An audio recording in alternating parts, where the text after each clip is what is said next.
Line to near Mount Gilead to near Ashley, moving northeast at 30 miles an hour. This isn't good.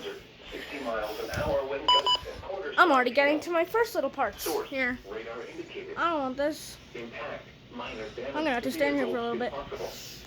Expect damage to power lines.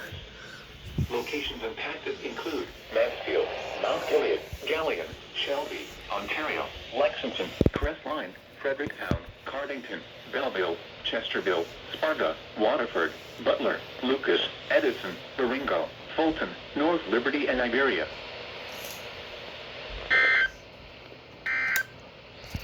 This is definitely not good.